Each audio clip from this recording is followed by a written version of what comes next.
Assalamualaikum warahmatullahi wabarakatuh. Salam sejahtera bagi kita semua. Dalam kesempatan kali ini kita sudah masuk di sesi 11, yaitu membahas tentang anggaran bahan mentah. Di mana atau sesi-sesi sebelumnya kita membahas tentang anggaran penjualan, kemudian anggaran produksi, dan sekarang anggaran bahan mentah. Sebenarnya anggaran bahan mentah ini secara garis besar berbicara tentang persediaan. Tetapi di dalam persediaan itu kan pasti ada beberapa hal yang patut dibahas juga. Nah, apa saja dalam anggaran kebutuhan bahan mentah tadi? Yang pertama adalah anggaran kebutuhan bahan mentah itu sendiri. Kemudian yang kedua adalah anggaran kebutuhan pembelian bahan mentah. Kemudian yang ketiga adalah anggaran persediaan bahan mentah. Kemudian yang keempat adalah anggaran biaya bahan mentah yang habis digunakan. Bu, kok sepertinya mirip-mirip? Iya. Kalau kita sekilas hanya membaca atau mendengarkan sub-bahasan di dalam anggaran bahan mentah memang terdengar mirip, tapi sebenarnya ini berbeda. Maka perbedaannya apa saja, Bu? Langsung kita bahas ya. Yang pertama adalah anggaran kebutuhan bahan mentah. Sebenarnya bahan mentah itu ada dua, bahan mentah langsung dan bahan mentah tidak langsung. Khusus untuk materi ini kita akan membahas tentang bahan mentah langsung, entah itu mengenai pembeliannya, persediaannya, dan lain sebagainya. Pokoknya membahas tentang bahan mentah langsung. Apa itu bahan mentah langsung dan tidak langsung? Ya, kalau yang langsung kita bahas sekarang, yang tidak langsung itu kita bahas nanti pada saat kalau kita membahas materi mengenai anggaran biaya overhead pabrik, gitu ya. Apa sih bedanya bahan mentah langsung dan tidak langsung? Ketika kita misalnya memproduksi sebuah meja, kayu adalah bahan mentah langsungnya, sedangkan bahan mentah tidak langsungnya itu seperti cat, kemudian paku. Ya, bisa membayangkan, jadi bahan mentah langsung itu yang memang terlihat langsung. Tetapi kalau yang tak langsung itu tidak terlihat, tapi sebenarnya ikut di dalam atau ikut dalam proses agar terjadinya atau agar terbentuknya sebuah meja. Kan kalau cuman kayu saja nggak ada pakunya ya nggak akan bisa jadi meja, atau sudah ada pakunya tapi nggak ada catnya ya nanti kayunya nilai jualnya pasti lebih rendah, misalnya seperti itu.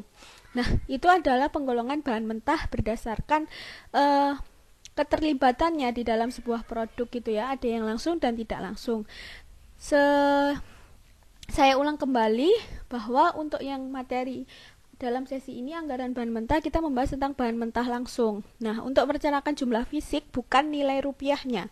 Jadi ketika kita berbicara tentang anggaran kebutuhan bahan mentah itu adalah untuk merencanakan jumlah fisik bukan nilai rupiahnya. Nah, di mana untuk menentukan jumlah fisiknya ini bisa dilakukan berdasarkan dua. Yang pertama adalah perkiraan langsung, kemudian yang kedua adalah perhitungan standar penggunaan bahan. Kalau perkiraan langsung itu ya, kalau judulnya perkiraan ya pastinya hanya dikira-kira gitu ya. Nah, cara ini itu lebih menguntungkan karena lebih mudah, lebih cepat, dan lebih ringan. Tetapi resikonya antara lain terlalu besar, yaitu kalau namanya perkiraan kan ya wis angan-angan gitu rek, jadi tidak ada data yang benar-benar akurat. Tetapi jika berdasarkan perhitungan standar penggunaan bahan, itu resikonya akan lebih minimum tetapi prosesnya lebih ribet. Nah, bagaimana cara menyusun anggaran berdasarkan berdasarkan perhitungan standar penggunaan bahan ini? Itu nanti akan saya lampirkan di lampiran 1, karena di dalamnya akan menghitung yang namanya standar penggunaan bahan mentah juga.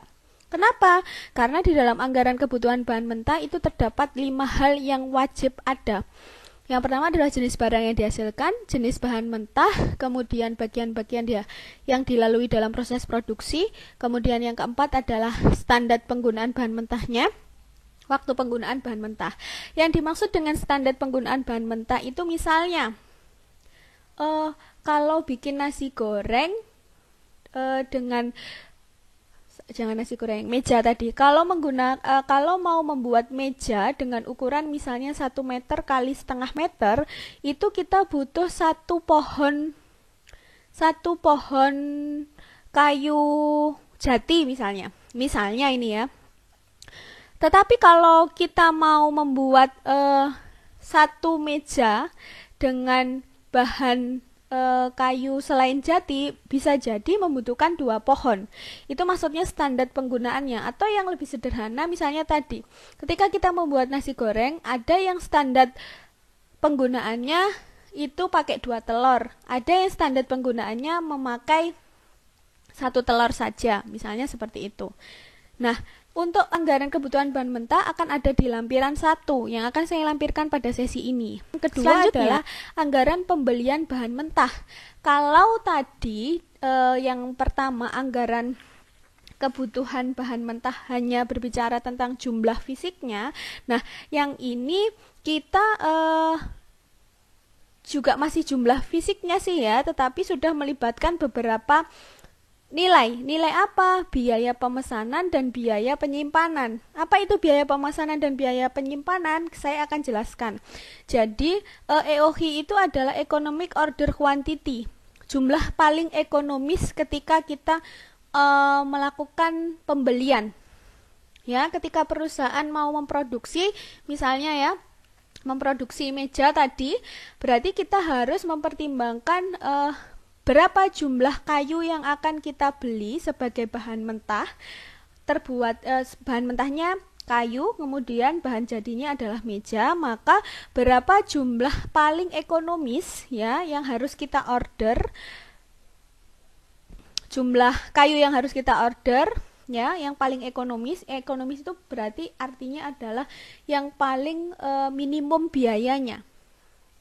Misalnya dalam 1 bulan sebuah perusahaan itu memproduksi 10 meja, dia membutuhkan 100 kayu misalnya, atau 10 kayu misalnya, atau 10 pohon misalnya, 10 meja dengan 10 pohon misalnya. Kan nggak mungkin perusahaan ordernya 1, kemudian 2, kemudian 3, jadi kayak bertahap, hari ini 1, besok 2, kan boros di biaya transportasi. Nah, itu adalah hal-hal yang harus dipertimbangkan, belum lagi daya tahan kayunya. Jadi banyak hal-hal yang harus dipertimbangkan. Ini adalah faktor-faktor yang harus dipertimbangkan agar perusahaan selalu dapat meminimumkan biaya. Nah, selain itu, selain untuk menentukan jumlah paling ekonomis, perusahaan juga harus mampu menentukan jangka waktu. Kayak tadi, misalnya 1 hari, 2 hari, 3 hari. Misalnya seperti itu ya, kan tanpa dasar. Kalau kita atau sebagai perusahaan dapat menentukan waktu, lead time itu adalah jangka waktu sejak dilakukan pemesanan sampai datangnya bahan mentah. Jadi ketika kita misalnya mesennya di tanggal 1, berarti kita harus bisa perkirakan, oh kira-kira datangnya barang itu di tanggal 3, berarti tanggal 4 saya bisa produksi. Kalau kita tidak memperhitungkan itu, bisa jadi persediaan yang kita miliki itu habis sebelum barang baru datang. Nah, kalau semacam itu, maka nanti akan ada proses-proses yang terhambat. Bahkan di departemen lain pun, tidak hanya di departemen produksi. Selain menentukan jangka waktu atau kapan kita harus memesan kembali sampai datangnya bahan mentah tersebut, kita juga harus memperkirakan kapannya. Gitu ya, kita harus tahu jangka waktunya. Tadi kan saya bilang kalau misalnya pesan tanggal 1, jangka waktunya datangnya tanggal 3, berarti tanggal 4 bisa produksi. Sebenarnya itu sudah mewakili kalimat reorder point, di mana pemesanan kembali bahan mentah itu harus dilakukan 2 hari sebelum 2 hari sebelum produksi dilakukan.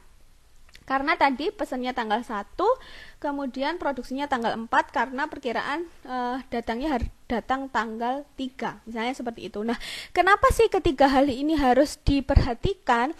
Karena ketika bahan mentah yang secara garis besar tadi saya bilang berkaitan dengan persediaan itu jumlahnya tidak tepat, ya. Tidak tepat itu artinya apa? Tidak boleh datang terlalu lambat dan tidak boleh datang terlalu cepat, karena ini berkaitan dengan faktor-faktor atau biaya-biaya yang akan dikeluarkan perusahaan ketika misalnya barang mentahnya datang lebih lambat. kalau lebih lambat akan timbul biaya yang namanya stock out cost, SOC simbolnya. Nah, lebih lambat ini misalnya barang mentahnya diperkirakan datang tanggal 3 karena tanggal 4 mau produksi. Ternyata sampai tanggal 3 sore misalnya malam jam 8 malam itu belum datang. Berarti kan bisa dikategorikan bahan mentah itu datang terlalu lambat. Kalau seperti itu, kita akan mengeluarkan biaya untuk menggantikan bahan mentahnya. Bisa jadi seperti itu. Jadi kita beli dari supplier lain. Kalau kita beli dari supplier lain akan ada kemungkinan misalnya harganya lebih mahal. Atau kita akan menunda kegiatan produksi di tanggal 4. Ya, intinya kan akan menimbulkan biaya kalau bahan mentah datang terlalu lambat. Tetapi datang terlalu cepat pun juga tidak bagus atau tidak baik untuk perusahaan. Kenapa? Ketika persediaannya masih ada, kemudian datang bahan mentah yang baru, kita harus menyimpannya agar kualitasnya tetap terjaga. Misalnya kayu, nggak mungkin digeletek nih tok sembarangan, pasti ada tempat-tempat khusus misalnya. Kalaupun itu misalnya ada di tempat mebel yang masih kecil, itu saya yakin kayunya akan ditempatkan di tempat yang misalnya harus terlindung dari hujan dan matahari, misalnya seperti itu. Karena ada beberapa bahan mentah yang harus diperlakukan secara khusus, misalnya seperti itu. Ya, ini adalah pembahasan tentang anggaran pembelian bahan mentah. Maka sebenarnya anggaran pembelian bahan mentah ini adalah untuk menentukan jumlah EOH, kemudian lead time dan reorder point, di mana ketiganya harus dilakukan perusahaan agar meminimumkan biaya produksi.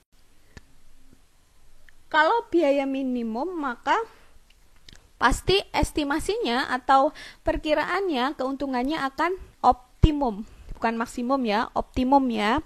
Nah, contoh untuk anggaran pembelian bahan mentah itu saya lampirkan di lampiran kedua. Ya, ini agak yang paling rumit untuk yang penghitungan EOH, lead time, dan ROP. Sebenarnya nggak rumit, tapi terlihat rumit dibandingkan 3 diantaranya.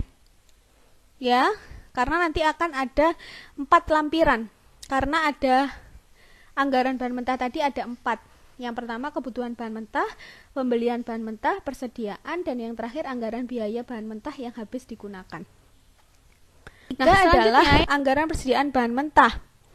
Hal-hal yang harus diperinci dalam anggaran persediaan bahan mentah yaitu jenis bahan mentah yang digunakan, jumlah, harga, nilai masing-masing jenis bahan mentah yang tersisa sebagai persediaan.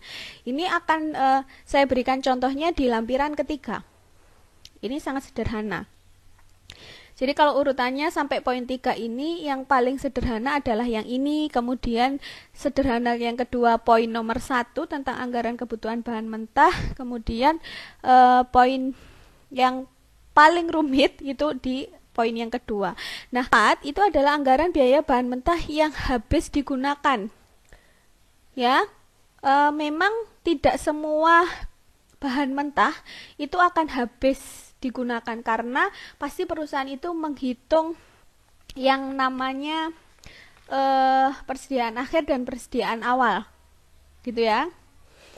Nah, tetapi perlu dihitung atau disusun rencana atau anggaran biaya bahan mentah yang habis digunakan. Jadi kan lebih baik kita memperkirakan hal yang paling buruk gitu ya, daripada kita memperkirakan hal yang paling indah misalnya seperti itu. Nah, manfaatnya adalah yang pertama untuk keperluan produk costing, yaitu perhitungan harga pokok barang yang dihasilkan perusahaan. Harga pokok barang tahu ya, kalau kita nggak tahu harga pokok barangnya berapa, nanti kita nggak tahu berapa kita harus mengambil untung atau berapa harga yang paling sesuai di konsumen ketika harga pokoknya sekian misalnya. Kemudian yang kedua untuk keperluan pengawasan penggunaan bahan mentah. Kemudian di dalam anggarannya harus berisi tentang jenis bahan mentah, jumlah, nilai harga, jenis barang yang dihasilkan, dan waktu penggunaan bahan mentah. Contohnya ada di lampiran 4. Nah, untuk sesi ini yang adalah bahwa anggaran bahan mentah ini secara garis besar adalah membahas tentang persediaan, tetapi persediaan ini dibagi lagi menjadi 4, yaitu anggaran kebutuhan bahan mentah, pembelian bahan mentah, persediaan bahan mentah, dan keempat adalah anggaran yang bahan mentahnya habis digunakan. Jadi sudah tahu ya bahwa yang tadi terlihat hampir sama ternyata memang berbeda. Ada yang misalnya tidak menghitung nilainya, hanya jumlah fisiknya saja. Tapi ada yang menghitung jumlah fisik tetapi disertai dengan nilainya, rupiahnya gitu, biar nggak bingung. Ya, bahkan ada yang paling sederhana tadi di poin 3 itu adalah membahas tentang anggaran persediaan bahan mentah. Sebenarnya kalau kita berbicara tentang anggaran persediaan bahan mentah itu ada 2 metode. Kebanyakan di dalam perusahaan itu menggunakan metode FIFO dan LIFO. Tetapi ini tidak saya bahas di sini karena secara garis besar FIFO dan LIFO ini hanya konsepnya saja untuk di anggaran perusahaan. Misalnya saya sedikit ingatkan ya, untuk FIFO first in first out, berarti bahan mentah yang masuk pertama itulah yang akan dikeluarkan pertama. Kemudian kalau LIFO itu adalah last in first out. Kalau LIFO itu adalah bukan berarti barang yang terakhir yang dikeluarkan pertama.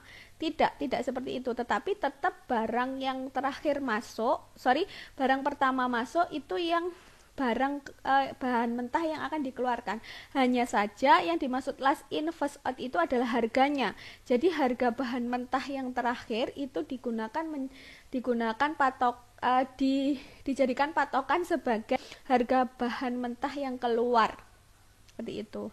Nah, sekian materi dari saya, mudah-mudahan mudah dipahami. Jangan lupa untuk melihat lampirannya. Saya akhiri. Wassalamualaikum warahmatullahi wabarakatuh.